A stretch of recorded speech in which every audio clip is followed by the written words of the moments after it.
5 first-time homebuyer mistakes, part 2. Let's cover what these are and how to avoid them so you can avoid homebuyer remorse or worse. Hi, I'm Charlotte, your Thurston County real estate broker. This week is part 2 in the series, First-Time Homebuyer Mistakes. And remember, whether you're a first-time homebuyer or you have a purchase under your belt, here are 5 more pretty common mistakes that I see that can greatly impact your purchase or your life after your purchase. We're going to cover a few more lender-specific items today. Mistake number 1, ignoring first-time homebuyer programs.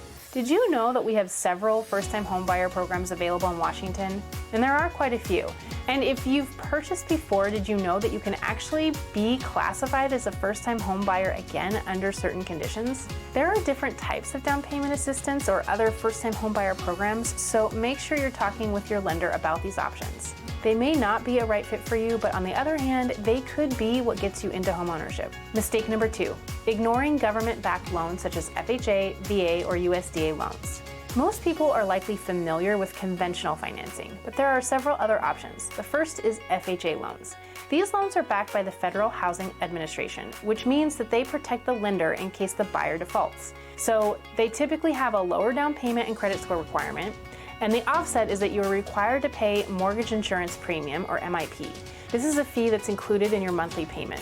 The length of time that you're required to pay it varies. If you pay 10% down or more, you'll have to continue to pay it for the first 11 years. But if you have less than 10% down, it either stays with the loan until you pay it off or you refinance. Typically, you refinance when your equity hits that 20%. Another loan type is the VA loans. These mortgages are offered to qualifying veterans, active duty service members, and surviving spouses. These loans are backed by the Department of Veterans Affairs. VA has no minimum credit requirements, but lenders that provide these loans often do. However, it's usually much lower than other loan programs. There's no down payment requirement for this type of loan, and you don't have any type of monthly mortgage insurance payment either. You will have a one-time funding fee along with the normal closing costs. Last but not least is the USDA home loans. This loan option is designed to help low-income individuals living in designated rural areas get a home loan. So these loans are backed by the Department of Agriculture, and if you qualify, there are no down payment requirements. You'll just be required to pay, your normal closing costs. There are residency, income, and credit score requirements along with location requirements.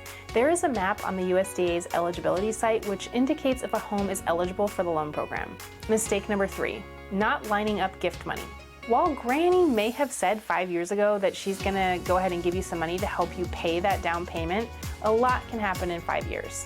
Many loan programs allow you to use gift money from family and friends or charity or employers, but it needs to be done properly.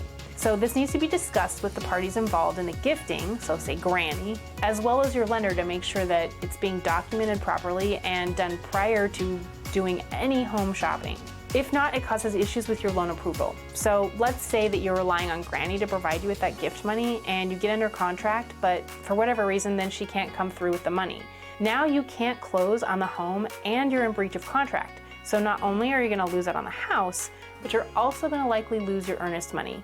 So gift money is great, but you need to go about it the right way. Mistake number 4, ignoring moving and other upfront costs. Make sure you've got money left over in savings after the purchase for things like moving or any other immediate repairs or renovations you want to do.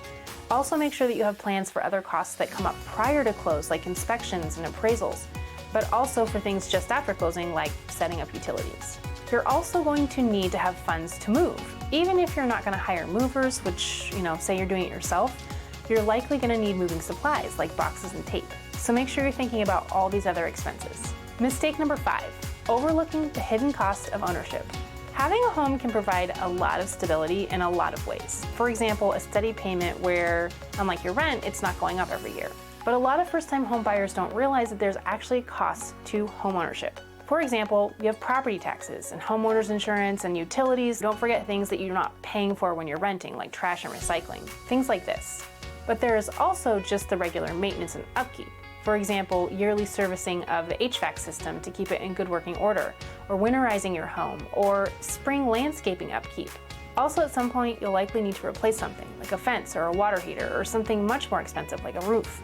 You just need to make sure that your monthly, yearly budget includes tucking away money for these maintenance and repair items. A good rule of thumb is to put away 1% of the home's value each year.